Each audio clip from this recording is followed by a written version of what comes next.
ধানমন্ডি ৩২ ভাঙচুর সহ আরও ৪টি মামলায় ফেঁসে গেলেন ডক্টর ইউনূস।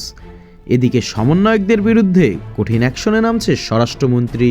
সাবেক প্রধান উপদেষ্টা প্রফেসর ইউনূসের বিরুদ্ধে অন্তত 4টি মামলার ঘোষণা দেওয়া হয়েছে। ঢাকা বিশ্ববিদ্যালয়ের অধ্যাপক হাফিজুর রহমান কার্জন, যাকে অন্যায়ভাবে প্রফেসর ইউনূস গ্রেপ্তার করে জেল খাটিয়েছেন, তিনি স্পষ্ট করে বলেছেন প্রফেসর ইউনূসের বিরুদ্ধে রাষ্ট্রদ্রোহিতা, সংবিধান লঙ্ঘন, এই ব্যাপারে অন্তত 4টি মামলা হতে পারে এবং সেটা তিনি করবেন। এবং সেই মামলা যদি সত্যিই হয় তাহলে রাষ্ট্রদ্রোহিতার অপরাধে ফেঁসে যাবেন প্রফেসর ইউনূস। রাষ্ট্রদ্রোহিতার সর্বোচ্চ শাস্তি মৃত্যুদণ্ড। জুলাই আন্দোলনে হত্যা করা হয় শত শত পুলিশ সদস্যকে। গত 1.5 বছরে জুলাই নিহত ব্যক্তিদের বিচার করতে আওয়ামী নেতাকর্মীদের গ্রেপ্তার করা হলেও বিচার হয়নি পুলিশ হত্যার। সরকারের পট পরিবর্তনে দাবি উঠেছে পুলিশ হত্যার বিচার করতে হবে। মুক্তিযুদ্ধের পক্ষের শক্তিখ্যাত অধ্যাপক কার্জন বলেন, ইউনূস অ্যান্ড গংদের বিচার হওয়া উচিত কয়েকটি কারণে। একটি সংবিধান লঙ্ঘন, আরেকটি রাষ্ট্রীয় সার্বভৌমত্ব বিপন্ন করায় এবং ডক্টর ইউনূস ইউএস এর সঙ্গে যেসব চুক্তি করেছে সেসব চ্যালেঞ্জ করে আরেকটি মামলা করা যেতে পারে। তিনি বলেন, আরেকটি মামলা আমি করব, সেটা হলো জাতির পিতা বঙ্গবন্ধু শেখ মুজিবুর রহমানের 32 নম্বরের বাড়ি ভাঙচুর নিয়ে। মাত্র 1.5 বছরের জন্য তারা দায়িত্ব নিয়েছিলেন, মাত্র 1.5 বছর। এবং এই 1.5 বছরে ওই যে বলে না, গ্রামে একটা কথা আছে না, যে আজান দিয়ে দুর্নীতি করা, এরা এই আজান দিয়ে দুর্নীতিতে নেমে পড়েছিল এই অন্তর্বর্তীকালীন সরকারের যারা সর্বোচ্চ ব্যক্তি ছিলেন, যারা উপদেষ্টা ছিলেন, তারাই এই কাজ করেছেন। আসসালামু আলাইকুম দর্শক, সিগন্যাল বিডি চ্যানেলের নতুন একটি গুরুত্বপূর্ণ নিউজ ভিডিও নিয়ে আপনাদের মাঝে হাজির হলাম। প্রিয় দর্শক, বাংলাদেশের বর্তমান রাজনৈতিক প্রেক্ষাপট নিয়ে ইতিমধ্যে অনেকগুলো ভিডিওর অংশবিশেষ আপনারা দেখেছেন এবং আশা করি দেখেই বুঝতে পেরেছেন আজকের ভিডিওটি কতটি গুরুত্বপূর্ণ এবং আকর্ষণীয় হতে চলেছে। তাই বলছি প্রিয় দর্শক, সবাই ধৈর্য সহকারে সম্পূর্ণ ঘটনাটি দেখবেন। এখনো যারা আমাদের চ্যানেলটি সাবস্ক্রাইব করেননি তাদের সবাইকে বলবো আমাদের চ্যানেলটি সাবস্ক্রাইব করে পাশে থাকা বেল আইকনটি অন করে দিবেন। আর যারা ইতিমধ্যে সাবস্ক্রাইব করেছেন তাদেরকে অসংখ্য ধন্যবাদ। তো প্রিয় দর্শক, চলুন আর কথা বাড়াবো না, একটি লাইক দিয়ে মূল ভিডিওতে যাওয়া যাক। সম্প্রতি অনলাইন প্ল্যাটফর্মে অনুষ্ঠিত একটি অনুষ্ঠানে এই ঘোষণা দেন তিনি। মুক্তিযুদ্ধের পক্ষের শক্তিখ্যাত অধ্যাপক কার্জন বলেন, ইউনূস অ্যান্ড গংদের বিচার হওয়া উচিত কয়েকটি কারণে। একটি সংবিধান লঙ্ঘন, আরেকটি রাষ্ট্রীয় সার্বভৌমত্ব বিপন্ন করায় এবং ডক্টর ইউনূস ইউএস এর সঙ্গে যেসব চুক্তি করেছে সেসব চ্যালেঞ্জ করে আরেকটি মামলা করা যেতে পারে। তিনি বলেন, আরেকটি মামলা আমি করব, সেটা হলো জাতির পিতা বঙ্গবন্ধু শেখ মুজিবুর রহমানের 32 নম্বরের বাড়ি ভাঙচুর নিয়ে। সেখানে যে দুষ্প্রাপ্য ডকুমেন্ট ছিল, যে সমস্ত এভিডেন্স ছিল, সেটি দেশি বিদেশি কার ইন্ধনে বারবার ভাঙা হলো এবং অন্তর্বর্তী সরকারের কারা ভেতর থেকে এটা হতে দিলেন, সেখানে পুলিশ সেনাবাহিনী কেন গেল না, সেটা নিয়ে একটা মামলা করব। 1.5 বছরে 133টি অধ্যাদেশ জারি করা হয়েছে উল্লেখ করে কার্জন বলেন, গত 18 মাসে 133টি অধ্যাদেশ জারি করা হয়েছে, যা অস্বাভাবিক বিষয়। এই সংক্রান্ত বিবিসির একটি প্রতিবেদনের কথা উল্লেখ করে তিনি বলেন, 133টি অধ্যাদেশের মধ্যে 132টি অধ্যাদেশই অনিশ্চয়তার মধ্যে পড়েছে। ঢাকা বিশ্ববিদ্যালয়ের প্রভাবশালী কোন শিক্ষক যখন এমন হুঁশিয়ারি দেন, তখন বিষয়টি আর কম গুরুত্বপূর্ণ থাকে না। বিশেষ করে বিএনপি সরকারের মধ্যেও ইউনূস সরকার নিয়ে বেশ বিব্রত বোধ খেয়াল করা যাচ্ছে। প্রধান প্রসিকিউটর পদ থেকে বাদ দেওয়া হয়েছে তাজুল ইসলামকে, আওয়ামী লীগের রাষ্ট্রপতিকে নিজের করে নেয়া, কিংবা বাংলাদেশ ব্যাংকের গভর্নর পদ থেকে ইউনূসের নিয়োগকৃত ডক্টর আহসান এইচ মনসুরকে বিদায় করে দেওয়া, সবকিছুই যে একই সূত্রে গাঁথা সেটা পরিষ্কার। এই সুযোগে ডক্টর ইউনূসের প্রতি ক্ষোভ রাগটা ক্যাশ করে নিতে নতুন উদ্যমে মাঠে নেমেছে যেন আওয়ামী লীগ। প্রশ্ন হলো, সত্যিই কি ডক্টর ইউনূসকে মামলায় ফাঁসানো যাবে, কিংবা ইউনূস কি এমন কিছু করে গেছেন যার ফলে তাকে দেশদ্রোহী আখ্যা দিয়ে জেলে ভরে দেওয়া যাবে? দেশকে কেমন শাসন করেছেন আসলে ভদ্রলোক, বিশ্লেষণ কি বলে দেখা যাক। ডক্টর ইউনূস যখন অন্তর্বর্তীকালীন সরকারের দায়িত্ব নেন, তখন দেশের মানুষের প্রত্যাশা ছিল পাহাড় সম। ছাত্র জনতার গণ অভ্যুত্থানের পর একজন নোবেল জয়ীকে ত্রাণকর্তা হিসেবে দেখেছিল সবাই। কিন্তু গত 18 মাসের শাসনকালের ময়না তদন্ত করতে গেলে দেখা যায় চিত্রটা বেশ হতাশাজনক। দেশ পরিচালনার ক্ষেত্রে ইউনূসের নিজের একচ্ছত্র আধিপত্য এবং স্বেচ্ছাচারিতার অভিযোগ এখন প্রবল। খোদ রাষ্ট্রপতি মোহাম্মদ শাহাবুদ্দিন সম্প্রতি একান্ত সাক্ষাৎকারে বোমা ফাটিয়েছেন। তিনি জানিয়েছেন, ডক্টর ইউনূস দেশে ফেরার পর বিমানবন্দরে বসেই 3 বাহিনীর প্রধানদের সঙ্গে বসে নিজের ইচ্ছে মতো উপদেষ্টাদের খসড়া তালিকায় কাটছাট করেছিলেন। নিজের পছন্দের এনজিও কর্মীদের ঢুকিয়েছিলেন সেই তালিকায় এবং বাদ দিয়েছিলেন অনেককে। শুধু তাই নয়, ইউনূস সরকারের পুরোটার সময় বঙ্গভবনে রাষ্ট্রপতি এক প্রকার অদৃশ্য কারাগারে বন্দী ছিলেন বলেও অভিযোগ রয়েছে। অর্থাৎ শুরু থেকেই রাষ্ট্রের সর্বোচ্চ পর্যায়কে পাশ কাটিয়ে নিজের বলয় তৈরি করে ক্ষমতা কুক্ষিগত করেছিলেন ডক্টর ইউনূস। সবচেয়ে বড় প্রশ্ন উঠেছে মানবাধিকার এবং আইনশৃঙ্খলা পরিস্থিতি নিয়ে। যে ছাত্র জনতার রক্তের উপর দিয়ে এই সরকার ক্ষমতায় এসেছিল, সেই মানুষের জীবনের নিরাপত্তাই তারা দিতে পারেননি। বিশ্লেষকদের মতে গত 1.5 বছরে দেশে মবক্রেসি বা উন্মত্ত জনতার শাসন কায়েম হয়েছিল। মানবাধিকার সংস্থাগুলোর হিসাব অনুযায়ী স্রেফ মব ভায়োলেন্স বা গণপিটুনিতে 3 শতাধিক মানুষের মৃত্যু হয়েছে। প্রকাশ্য দিবালোকে মানুষকে পুড়িয়ে মারা, ধর্ম অবমাননার ধোঁয়া তুলে পিটিয়ে হত্যার মতো বীভৎস ঘটনাগুলো ইউনূস সরকারের মানবাধিকারের চরম ব্যর্থতার দলিল হয়ে আছে। ইনক্লুসিভ বা অন্তর্ভুক্তিমূলক বাংলাদেশের স্বপ্ন দেখিয়ে উল্টো দেশকে চরমভাবে বিভক্ত করার অভিযোগ উঠেছে।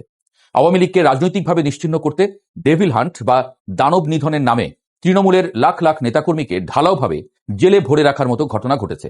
জামিন পাওয়ার মতো মৌলিক মানবাধিকার থেকেও তাদের বঞ্চিত করা হয়েছিল, যা খোদ জাতিসংঘের চোখেও মানবতা বিরোধী অপরাধ। ডক্টর ইউনূসকে বলা হতো গ্লোবাল প্লেয়ার বা আন্তর্জাতিক খেলোয়াড়। তার বৈশ্বিক ভাবমূর্তির কারণে অনেকেই ভেবেছিলেন আন্তর্জাতিক কূটনীতিতে বাংলাদেশ এবার বাজিমাত করবে, কিন্তু বাস্তবে দেখা গেছে তার উল্টো চিত্র। ১.৫ বছরে কূটনৈতিক স্থবিরতা চরমে পৌঁছেছে। প্রতিবেশী ভারতের সঙ্গে সম্পর্ক তলানিতে গিয়ে ঠেকলেও আমদানি নির্ভরতা ভারতের সঙ্গে কমানো যায়নি, উল্টো কথার বানে সম্পর্ক আরো বিষিয়ে তোলা হয়েছে। ভিসা জটিলতায় পড়ে সাধারণ মানুষ এবং শিক্ষার্থীরা চরম ভোগান্তির শিকার হয়েছেন। এমনকি পশ্চিমা দেশগুলোও বাংলাদেশিদের জন্য ভিসা প্রক্রিয়া কঠিন করে দিয়েছে। সবচেয়ে বড় ব্যর্থতা এসেছে রোহিঙ্গা ইস্যুতে। কথা ছিল রোহিঙ্গারা নিজ দেশে ফিরে যাবেন, কিন্তু উল্টো নতুন করে আরো 1,2 লাখ রোহিঙ্গা দেশে ঢুকে পড়েছে। আরাকান আর্মির আগ্রাসন এবং সীমান্তে চরম নিরাপত্তাহীনতা প্রমাণ করে আন্তর্জাতিক অঙ্গনে ডক্টর ইউনূস কতটা প্রভাবহীন ছিলেন। অর্থনৈতিক খাতে কিছুটা শৃঙ্খলা ফেরানোর সাময়িক কৃতিত্ব হয়তো এই সরকার পাবে। রেমিটেন্স প্রবাহ বেড়েছে। ব্যাংক খাতে সংস্কারের চেষ্টায় রিজার্ভ $33 বিলিয়ন উন্নীত হয়েছে বলে সরকার দাবি করেছে, কিন্তু মুদ্রার উল্টোপিঠও বড্ড ভয়ঙ্কর। 1.5 বছরে সরকারের ঋণের পরিমাণ বেড়ে দাঁড়িয়েছে 24 লাখ কোটি টাকায়, যার অর্ধেকই বিদেশি ঋণ। দৃশ্যমান কোনো উন্নয়ন না করেই মাত্র 1 বছরে 2.5 লাখ কোটি টাকার ঋণ কেন নেওয়া হলো, সেই প্রশ্ন এখন বড় হয়ে দেখা দিয়েছে। দেশে বিদেশি বিনিয়োগ তলানিতে এসে ঠেকেছে, বেকারত্ব বেড়েছে জ্যামিতিক হারে, শিল্প কারখানার বেহাল দশা এবং গ্যাস ও বিদ্যুতের তীব্র সংকট সাধারণ মানুষের নাভিশ্বাস তুলে দিয়েছে। যে বিষয়গুলো ডক্টর ইউনূসকে সবচেয়ে বেশি আইনি ঝুঁকিতে ফেলতে পারে তা হলো দুর্নীতির চাঞ্চল্যকর সব অভিযোগ। প্রধান উপদেষ্টার বিশেষ সহকারী ফয়েজ আহমদ তোয়েবের বিরুদ্ধে বিটিসিএল এর 5G অপটিক্যাল ফাইবার প্রকল্পে ব্যাপক দুর্নীতির অভিযোগ উঠেছে। 65 কোটি টাকার প্রকল্পকে ফুলিয়ে ফাঁপিয়ে 326 কোটি টাকার রূপ দেওয়া হয়েছিল। সবচেয়ে বিস্ময়কর ব্যাপার হলো এই দুর্নীতির অনুসন্ধান থামাতে খোদ প্রধান উপদেষ্টার দপ্তরকে ব্যবহার করে দুর্নীতি দমন কমিশনের প্রধানকে তলব করে হুমকি দেওয়া হয়েছিল বলে অভিযোগ রয়েছে। পরিস্থিতি বেগতিক দেখে ফয়েজ দেশ ছেড়ে পালিয়েছেন। শুধু তিনি নন, দুর্নীতিতে নাম জড়িয়েছে খোদ প্রভাবশালী উপদেষ্টাদেরও। এর পাশাপাশি বাংলাদেশ ব্যাংকের সাবেক গভর্নর ডক্টর আহসান এইচ মনসুরের দুবাইয়ে বিলাসবহুল ফ্ল্যাট থাকার খবরও গণমাধ্যমে প্রকাশ পেয়েছে, যা এই সরকারের দুর্নীতির স্বরূপ উন্মোচন করে দেয়। সব মিলিয়ে ডক্টর ইউনূসের 1.5 বছরের শাসন আমলকে বিশ্লেষকরা 10-এ মাত্র 3 নম্বর দিচ্ছেন, অর্থাৎ 5 নম্বরও না। যিনি এসেছিলেন দেশের ত্রাতা হয়ে, তিনি বিদায় নিচ্ছেন একরাশ প্রশ্ন আর বিতর্ক সঙ্গী করে। সাংবিধানিক লঙ্ঘন, রাষ্ট্রীয় সার্বভৌমত্ব বিপন্ন করা এবং মার্কিন যুক্তরাষ্ট্রের সঙ্গে সম্পাদিত বিতর্কিত চুক্তিগুলো নিয়ে এখন যে মামলার প্রস্তুতি চলছে তা নিছক রাজনৈতিক বাগাড়ম্বর নয়। বিগত 18 মাসে ঘটে যাওয়া গুম, হত্যা, মব ভায়োলেন্স, সীমাহীন দুর্নীতি এবং বিচারহীনতার সংস্কৃতির একটি যৌক্তিক আইনি পরিণতি হিসেবেই দেখছেন অনেকে। আওয়ামী লীগ এবং তাদের সমমনারা এখন সেই পুঞ্জীভূত ক্ষোভকেই আইনি লড়াইয়ের ময়দানে নিয়ে আসতে চাইছেন। ডক্টর ইউনূস সত্যিই এসব মামলায় ফেঁসে যাবেন কিনা, নাকি তার বৈশ্বিক প্রভাব তাকে রক্ষা করবে, তার উত্তর হয়তো সময়ের কাছেই তোলা রইল।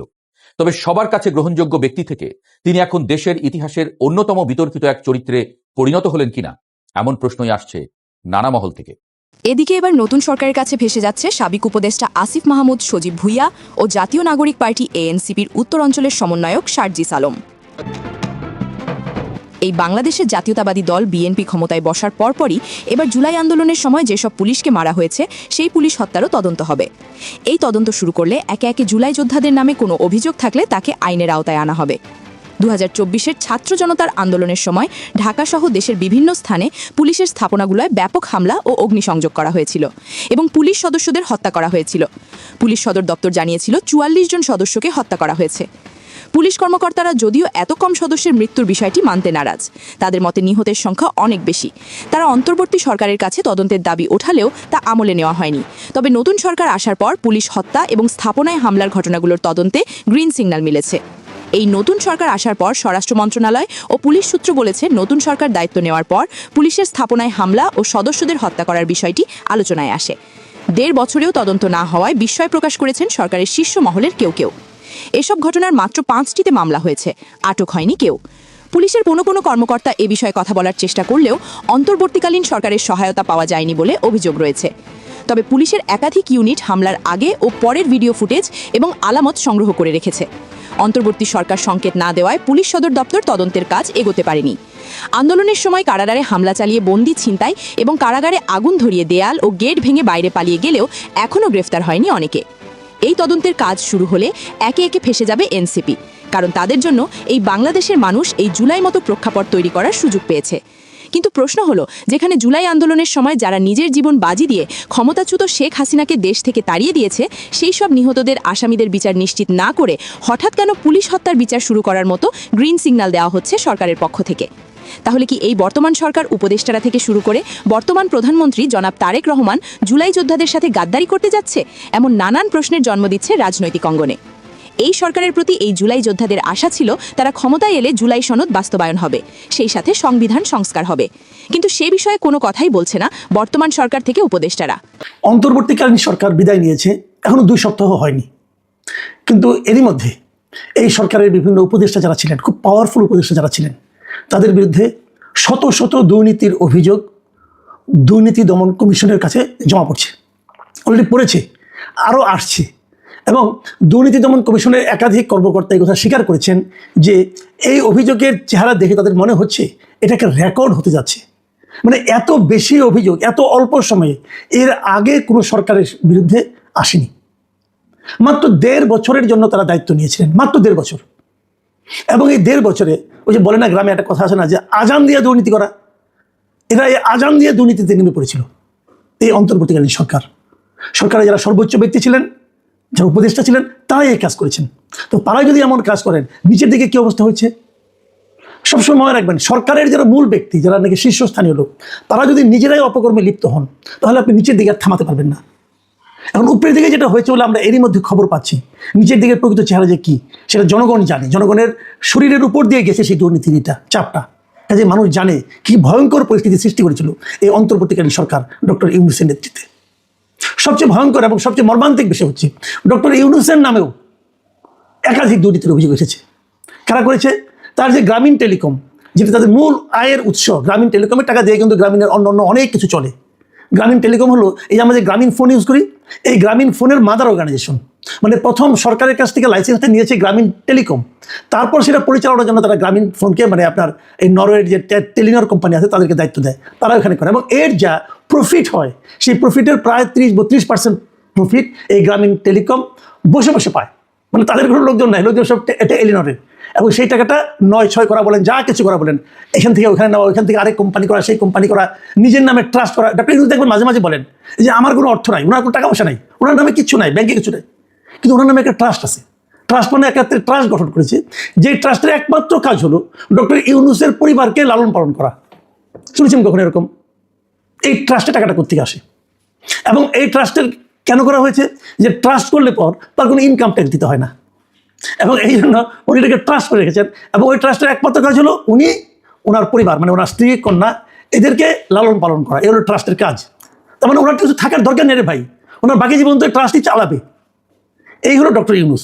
এবং সেখানে কি কি বলা হয়েছে, যে কীভাবে সেই গ্রামীণ একটা ট্রাস্ট করছে, করে গ্রামীণ কল্যাণ, গ্রামীণ টেলিকমের টাকা অর্থ আত্মসাৎ করেছে, তার ডিটেল বিবরণ দিয়ে তারা কিন্তু দুদকের কাছে অভিযোগটা করেছে।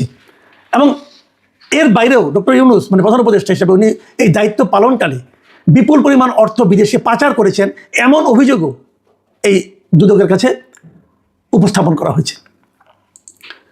ডক্টর আসিফ নজরুল, যিনি একসময় খুবই একজন জনপ্রিয় ব্যক্তি ছিলেন দেশে, টকশোতে কথা বলতেন, সরকারের সমালোচনা করতেন, অনেক হাসিনার সমালোচনা করেছেন, আবার উনি হাসিনার অনেক স্তুতিও করেছেন বিভিন্ন সময়। এই ডক্টর আসিফ নজরুল, যাকে দেখলে অনেকে মনে করতেন ন্যায় নীতির একজন প্রতিভূ, তার বিরুদ্ধে দুর্নীতি এবং অর্থ পাচারের 1 ডজনের বেশি অভিযোগ জমা পড়েছে দুদকের কাছে। এবং সেই অভিযোগগুলো বেসিক্যালি কী ধরনের? মামলা বাণিজ্য, জামিন বাণিজ্য, বিচারক পদায়ন, এই সমস্ত দুর্নীতি। মানে অমুক একজন বিখ্যাত ব্যক্তি মনে করেন, তার নামে মামলা আছে, সেই মামলা তার জেলে যেতে হবে, তো ওনার হাজার হাজার কোটি টাকা আছে, উনি হয়তো ওখান থেকে কিছু কোটি টাকা তাকে দিয়ে দিলেন, বললেন যে আমাকে জামিন পাওয়ার ব্যবস্থা করে দেন, উনি ফোন করে জামিন পাওয়ার ব্যবস্থা করে দিলেন। এই ধরনের জামিন বাণিজ্য করেছেন, মামলা বাণিজ্য করেছেন। আপনি দেখেন ওনারা বলেই কিন্তু এই আনিস আলমগীরের মতো লোক, সাংবাদিক, তারা কিন্তু জামিন পায়নি। আনিস আলমগীরের কী অপরাধ ছিল, কী অপরাধ ছিল? এবং ওনার যে নিম্ন আদালতের জামিন না পাওয়া, এই ব্যাপারে যে ডক্টর আসিফ নজরুলের ভূমিকা ছিল, এটা কারো কোনো সন্দেহ নাই, আমার তো অন্ততপক্ষে নাই। কেন? সম্পূর্ণভাবে এইগুলি কি দুর্নীতি পর্যায়ে, এর হয়তো টাকা পয়সা পাওয়ার ব্যাপার এখানে নাই, কিন্তু উনি যে কাজটা করেছেন এটা তো অনৈতিক কাজ করেছেন।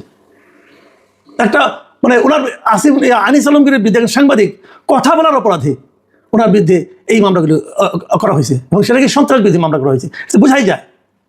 আরও অনেক জায়গায় আসিফ নজরুলের বিরুদ্ধে আরও বড় একটা অভিযোগ হলো যে উনি ঢাকার গুরুত্বপূর্ণ জায়গাগুলিতে আইন মন্ত্রণালয়ে থাকার কারণে সাব রেজিস্ট্রার পদে উনি যে বদলিগুলি করেছেন, এই এক একটা বদলিতে 50 লাখ 80 লাখ 1 কোটি টাকা পর্যন্ত কিন্তু লেনদেন হয়ে থাকে, এবং ওনার আমলে এইগুলি সবগুলি সাব রেজিস্ট্রার কিন্তু উনি বদলি করেছেন, এবং এই বদলির মাধ্যমে উনি টাকা হাতে নিয়েছেন বলে অভিযোগ এসেছে। এটা কিন্তু অভিযোগ সব, এই অভিযোগগুলো দুদকে জমা পড়েছে। এখানে দুদকে অভিযোগ আরও জমা পড়েছে কার বিরুদ্ধে? সৈয়দা রিজওয়ানা হাসান, এই যে পরিবেশ মন্ত্রণালয়ে ছিলেন, যিনি একসময় খুব বড় বড় ডায়লগ দিয়ে বলেছিলেন যে 52 বছর রাজনীতিবিদ্যা কিছু করতে পারে না, এবার তাদেরকে আসতে হয়েছিল। তো উনি তো বিশাল একটা প্রতিভার লোক, ওনার বিরুদ্ধে কমপক্ষে 8টা অভিযোগ জমা পড়েছে, এবং ওনার উপরে আরও অনেক কিছু আছে। ওনার স্বামীর ব্যাপারে তো অনেক অভিযোগ আগে থেকে আমরা জানতাম, যে নসরুল হামিদ বিপুর সঙ্গে তাদের কি সম্পর্ক, পারিবারিক সম্পর্ক, এবং কীভাবে ওনারা বিপুর সম্পত্তিকে রক্ষণাবেক্ষণ করেছেন, রক্ষণাবেক্ষণের দায়িত্ব নিয়েছেন, এগুলো তো আমরা মোটামুটি বিভিন্ন সময় শুনেছি। কিন্তু তার বাইরেও ওনার ব্যাপারে 8টা অভিযোগ দুদকের কাছে জমা পড়েছে। দুদকের কাছে অভিযোগ এসেছে আপনার জ্বালানি উপদেষ্টা যিনি ছিলেন মোহাম্মদ ফাউজুল কবির খান, তার ব্যাপারেও বলা হচ্ছে তিনি নাকি সামিট গ্রুপ থেকে বিপুল পরিমাণ অর্থ নিয়েছেন। এই ধরনের অভিযোগ দুদকে জমা পড়েছে, এবং বিভিন্ন বেসরকারি যে বিদ্যুৎ কোম্পানিগুলো আছে তাদের সঙ্গেও ওনার বেশ অবৈধ লেনদেন হয়েছে বলেও কিন্তু অভিযোগ রয়েছে। স্বাস্থ্য উপদেষ্টা যিনি ছিলেন নূরজাহান বেগম, এই নামে যে একজন ব্যক্তি ছিলেন, এটাও তো জনগণ ভুলে গেছেন, যে উনি যে কী কাজ করেছেন কেউ জানে না। ওগুলো হলো ওনার অকর্মণ্যতার ব্যাপার, কিন্তু ওনার বিরুদ্ধে অভিযোগ হয়েছে যে বিভিন্ন হাসপাতালে কেনাকাটার অনিয়ম, তারপরে আবার টেন্ডার জালিয়াতি, এই সমস্ত নিয়ে ওনার বিরুদ্ধে অনেকগুলো অভিযোগ জমা পড়েছে। তবে সবচেয়ে বেশি অভিযোগ হয়েছে কার নামে? যাকে আমরা আগে বলতাম যে উনি ছিলেন ডক্টর ইউনূস সরকারের দুর্নীতির প্রতীক ছিলেন, যিনি সেই ছাত্র উপদেষ্টা আসিফ মাহমুদ সজীব ভুঁইয়া, তার বিরুদ্ধে সবচেয়ে বেশি অভিযোগ দুদকের কাছে জমা পড়েছে। অনেক অভিযোগ এসেছে, যে অভিযোগগুলি নামে এসেছে, বেনামে এসেছে। বেনামে অভিযোগই বেশি ছিল অন্যান্যদের বিরুদ্ধে, কিন্তু আসিফ মাহমুদ সজীব ভুঁইয়ার বিরুদ্ধে যে অভিযোগগুলি এসেছে তার ম্যাক্সিমাম অভিযোগ এসেছে নাম দিয়ে।